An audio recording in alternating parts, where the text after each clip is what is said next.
Comme il se trouvait avec eux, il leur recommanda de ne pas s'éloigner de Jérusalem, mais d'attendre ce que le Père avait promis, ce que je vous ai annoncé, leur dit-il.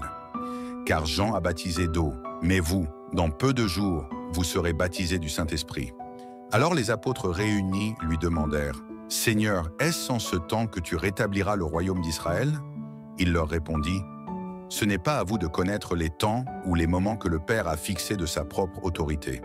Mais vous recevrez une puissance, le Saint-Esprit survenant sur vous, et vous serez mes témoins à Jérusalem, dans toute la Judée, dans la Samarie et jusqu'aux extrémités de la terre. » Après avoir dit cela, il fut élevé pendant qu'ils le regardaient, et une nuée le déroba à leurs yeux. Et comme ils avaient les regards fixés vers le ciel pendant qu'ils s'en allaient, voici 2 hommes vêtus de blanc leur apparurent et dirent, « Hommes galiléens, pourquoi vous arrêtez-vous à regarder au ciel?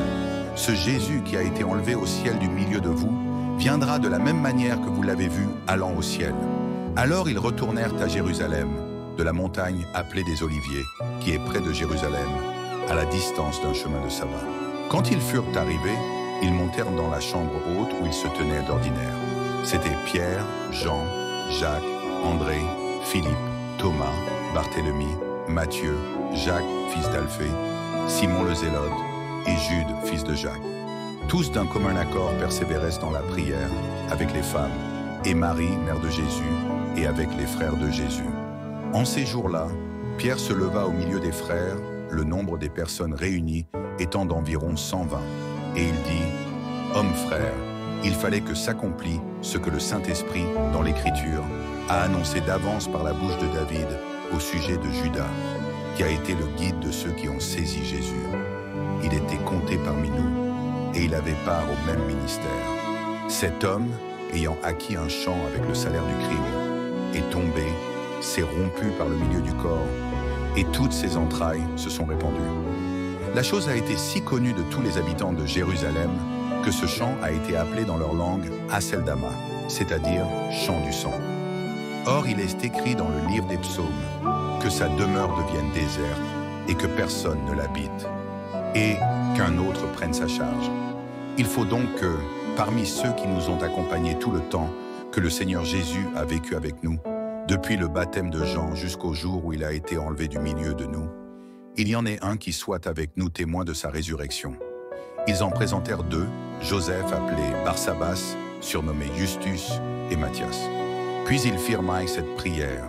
« Seigneur, toi qui connais les cœurs de tous, désigne lequel de ces 2 tu as choisi, afin qu'il ait part à ce ministère et à cet apostolat, que Judas a abandonné pour aller en son lieu. » Ils tirèrent au sort, et le sort tomba sur Matthias, qui fut associé aux 11 apôtres. Acte 2. Le jour de la Pentecôte, ils étaient tous ensemble dans le même lieu. Tout à coup, il vint du ciel un bruit comme celui d'un vent impétueux, et il remplit toute la maison où ils étaient assis. Des langues, semblables à des langues de feu, leur apparurent, séparées les unes des autres, et se posèrent sur chacun d'eux. Et ils furent tous remplis du Saint-Esprit, et se mirent à parler en d'autres langues, selon que l'Esprit leur donnait de s'exprimer. Or, il y avait en séjour à Jérusalem des Juifs, hommes pieux, de toutes les nations qui sont sous le ciel. Au bruit qui eut lieu, la multitude accourut, et elle fut confondue parce que chacun les entendait parler dans sa propre langue. Ils étaient tous dans l'étonnement et la surprise, et ils se disaient les uns aux autres, « Voici ces gens qui parlent, ne sont-ils pas tous galiléens ? Et comment les entendons-nous dans notre propre langue à chacun, dans notre langue maternelle ?» Parthes, Mèdes, Élamites, habitants de la Mésopotamie, de la Judée, de la Cappadoce, du Pont, de l'Asie, de la Phrygie, de la Pamphylie, de l'Égypte, du territoire de la Libye voisine de Cyrène, et résidents romains, juifs et prosélytes, crétois et arabes, comment les entendons-nous parler dans nos langues des merveilles de Dieu? Ils étaient tous dans l'étonnement, et ne sachant que penser, ils se disaient les uns aux autres, « Que veut dire ceci ?»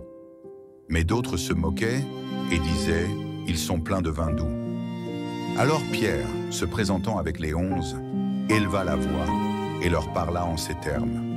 « Hommes juifs, et vous tous qui séjournez à Jérusalem, sachez ceci, et prêtez l'oreille à mes paroles. Ces gens ne sont pas ivres, comme vous le supposez, car c'est la 3e heure du jour. Mais c'est ici ce qui a été dit par le prophète Joël. Dans les derniers jours, dit Dieu, je répandrai de mon esprit sur toute chair.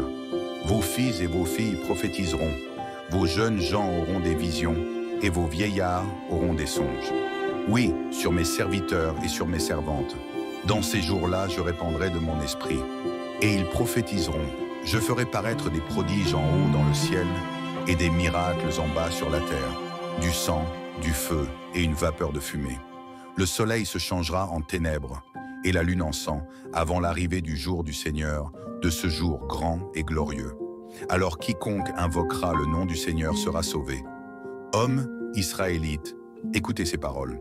Jésus de Nazareth, cet homme à qui Dieu a rendu témoignage devant vous par les miracles, les prodiges et les signes qu'il a opérés par lui au milieu de vous, comme vous le savez vous-même. Cet homme, livré selon le dessein arrêté et selon la prescience de Dieu, vous l'avez crucifié, vous l'avez fait mourir par la main des impies.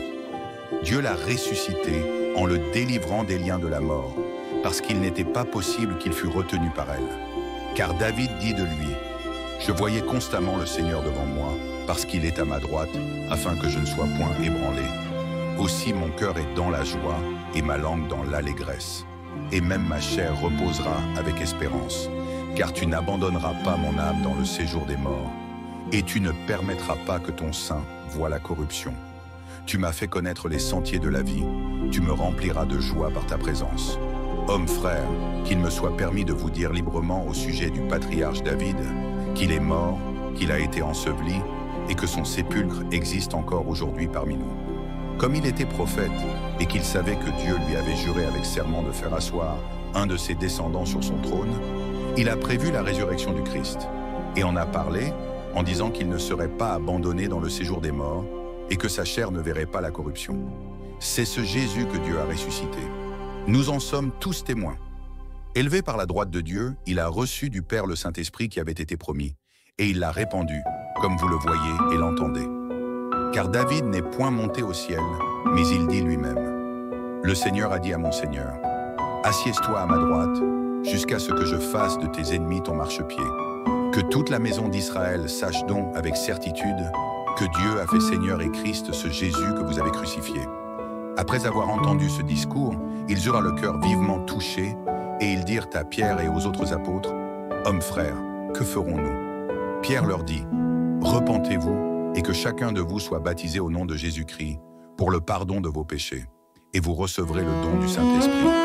Car la promesse est pour vous, pour vos enfants, et pour tous ceux qui sont au loin, en aussi grand nombre que le Seigneur notre Dieu les appellera. Qui ne se sortit d'Aaron par plusieurs autres paroles, il les conjurait et les exhortait, disant, sauvez-vous de cette génération perverse. Ceux qui acceptèrent sa parole furent donc baptisés, et en ce jour-là, le nombre des disciples augmenta d'environ 3000 âmes. Ils persévéraient dans l'enseignement des apôtres, dans la communion fraternelle, dans la fraction du pain et dans les prières. La crainte s'empare de chacun, et il se fait beaucoup de prodiges et de miracles par les apôtres. Tous ceux qui croyaient étaient dans le même lieu, et ils avaient tout en commun. Ils vendaient leurs propriétés et leurs biens, et ils en partageaient le produit entre tous, selon les besoins de chacun. Ils étaient chaque jour tous ensemble assidus au temple. Ils rompaient les repas dans les maisons, et prenaient leur nourriture avec joie et simplicité de cœur, louant Dieu et trouvant grâce auprès de tout le peuple. Et le Seigneur ajoutait chaque jour à l'Église ceux qui étaient sauvés.